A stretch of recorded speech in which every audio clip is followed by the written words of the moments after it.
ലഗ്നം എന്നാലേ നമ്മൾ ജനിക്കുന്ന സമയത്ത് കിഴക്ക് ഉദിച്ചു നിൽക്കുന്ന രാശിയാണ്. അതായത് ഉദയരാശി അല്ലെങ്കിൽ അസെൻഡന്റ് ആണ്.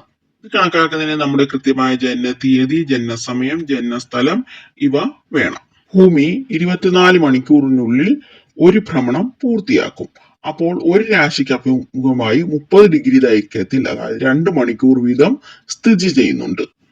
ആ 2 മണിക്കൂറിൽ ആരംഭത്തിൽ 0 ഡിഗ്രിയും 1 മണിക്കൂർ കഴിയുമ്പോൾ 15 ഡിഗ്രിയും 2 മണിക്കൂർ കഴിയുമ്പോൾ 30 ഡിഗ്രിയും പിന്നിട്ട് കഴിഞ്ഞിട്ടുണ്ടാവും. അപ്പോൾ 40 മിനിറ്റ് കഴിഞ്ഞാലോ 30 ഡിഗ്രിക്ക് 120 മിനിറ്റ് ആണ് ഉള്ളത്. അപ്പോൾ ഈ കാണിച്ചിരിക്കുന്ന പോലെ നമുക്ക് കണ്ടെത്താൻ കഴിയും. ഇങ്ങനെ ലഗ്നം കൃത്യമായി ഗണിച്ചെടുക്കുന്നതിനാണ് ലഗ്നം സ്ഫുടം ചെയ്യൽ എന്ന് പറയുന്നത്. ഇപ്പോൾ എല്ലാ സോഫ്റ്റ്വെയറിലും നമുക്ക് എളുപ്പം കണ്ടുപിടിക്കാൻ പറ്റും. ആദ്യം എന്താണ് ചെയ്യേണ്ടതെന്ന് പറഞ്ഞാൽ ആ ദിവസത്തെ സൂര്യന്റെ സ്ഥാനം ഏത് രാശിയിൽ എത്ര ഡിഗ്രിയിലാണെന്ന് നോക്കണം. അവിടെ നിന്നുമാണ് നമ്മൾ ലഗ്നഗണനം ആരംഭിക്കുന്നത്.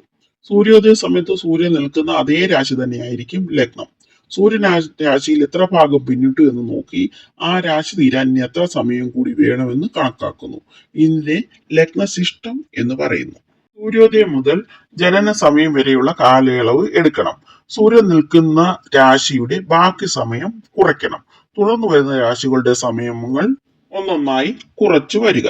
ഏത് രാശിയുടെ സമയത്തിലാണോ ജനനസമയം അവസാനിക്കുന്നത് ആ രാശിയാണ് ലഗ്നം. ഇത് വളരെ കൃത്യമായ ജനനസമയമൊക്കെ ഉള്ളപ്പോൾ കൃത്യമായി കണ്ടെത്താനാണ്.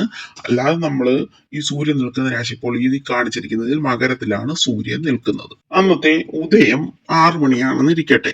അപ്പോൾ 6 തൊട്ട് 2 കൂട്ടി എത്രയിലാണ് നമുക്ക് ആ സമയം, നമ്മുടെ ജനിച്ച സമയം എത്രയാണോ, അപ്പോൾ 2 ആണെങ്കിൽ ലഗ്നം മേടത്തിൽ വരും. അങ്ങനെയാണ് നമ്മൾ സാധാരണ കണക്കാക്കുന്നത്. ഇതൊന്നും വരാതെ തെറ്റാതെ നമുക്ക് കണ്ടുപിടിക്കണമെങ്കിൽ ഇപ്പോൾ സോഫ്റ്റ്വെയറുകൾ ഉപയോഗിക്കുന്നതായിരിക്കും നല്ലത്. എന്നാലും ഒന്ന് പറഞ്ഞതന്നേ ഉള്ളൂ.